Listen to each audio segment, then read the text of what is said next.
देखिए, हमने अपना एहतजाज दर्ज किया है। जो मखनदीन और वसीम की डेथ हुई उस सिलसिले में जो है कोई एफआईआर तक जो है फैमिली को नहीं दी गई, एफआईआर कॉपी तक अभी लॉन्च भी नहीं हुई है शायद मखनदीन के सिलसिले में। तो हम चाहते हैं कि उनकी फैमिलीज़ को इंसाफ मिले, और साथ ही साथ जो एलजी साहब ने पिछले खुतबे में वादे किए थे कि लोगों को के जो मसाइल है, चाहे वो बिजली रिलेटेड हो या स्टेटहुड के रिलेटेड, तो इस वक्त हमने उनसे पूछा कि उन्होंने जो पहले एड्रेस के दौरान जो उन्होंने कमिटमेंट्स की थी वो उन्होंने फुलफिल क्यों नहीं की। तो इस सिलसिले में हमने जो है एहतजाज किया है। और ख़ासकर जो आज का हमारा एहतजाज का जो मेन मुद्दा जो था वो वसीम और मखनदीन की हलाकतों को लेके था।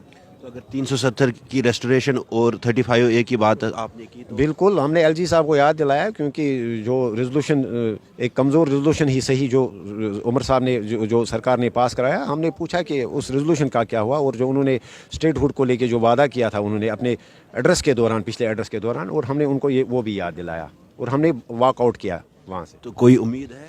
देखते हैं क्या होगा, वो हम देखेंगे, सरकार को जवाबदेह बनाएंगे। लेकिन फ़िलहाल जो है आज हमारा जो है इन पॉइंट्स को लेके जो है जो हमने यहाँ पे डिस्प्ले किए हैं, इस सिलसिले में हमने अपना एहतजाज दर्ज किया है। क्योंकि मे बी सीएम साहब शायद या हाउस में जो सरकार कहती कि हमारे अंडर होम नहीं है, शायद वो जो है जिम्मेदारियों से मुंह फेरती, और इसलिए जो है हमने एलजी साहब के सामने जो है इन मसाइल को उजागर किया। अगर मखनदीन की बात करें तो पुलिस की तरफ से एक रिबटल आया था कि ये इन्वॉल्व है टेरर एक्टिविटीज़। तो एफआईआर क्यों नहीं हुआ?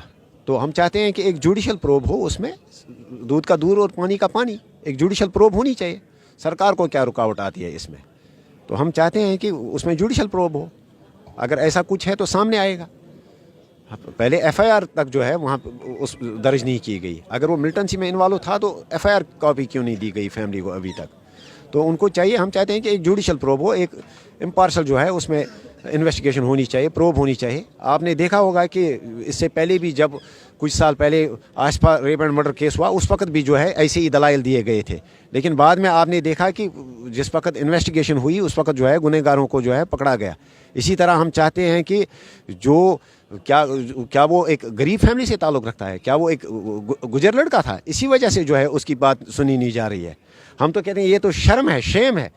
इस वक्त जो है उनकी कम्युनिटी से कम 10-15 मेम्बरान जो है अंदर बैठे हुए हैं हॉल में, कोई बात भी नहीं कर रहा है, कोई बात भी नहीं कर रहा है। हम ऐसा नहीं कर रहे हैं कि किसी को आप उठिए और फांसी पे चढ़ाए। हम चाहते हैं कि एक इन्वेस्टिगेशन हो। आपने मुलाकात की फैमिली के साथ? फैमिली का क्या कहना था? फैमिली के साथ हमने मुलाकात की, और उसकी जो बेवा है और उसके जो बूढ़े वालिदैन हैं वो अभी मुंतज़िर हैं कि कब उन्हें एफआईआर कॉपी दी जाएगी। उन्होंने कोर्ट का भी रुख किया है, कोर्ट का दरवाज़ा भी खटखटाया, उसमें जो एक्शन टेकन रिपोर्ट मांगी गई है। हम उम्मीद करते हैं कि एफआईआर होगी उसमें, और जो गुनहगार होंगे उनको जो है उनको सज़ा होगी। तो अगर स्टेट की हम बात करें तो रेजोल्यूशन एक कैबिनेट में पास किया गया, उसके बाद रिसेंटली एलजी साहब का एक स्टेटमेंट आया था कि जो मुलाकातों का सब, वही तो हम कह रहे हैं ना कि जिस वक्त श्रीनगर में 4 नवंबर को जब एलजी साहब ने जो पहला एड्रेस जो उनका था, पहला खुतबा जो था, उस वक्त उन्होंने कहा था कि स्टेटहुड जो है रिस्टोर होगी, नहीं हो रही। आज वो किस हैसियत से फिर दोबारा एज एलजी वहाँ यहाँ हाउस में आए? हम तो उनसे यही सवाल करते हैं कि जम्मू कश्मीर को जो है राज्य का दर्जा मिलेगा, तो क्यों नहीं दिया गया? वो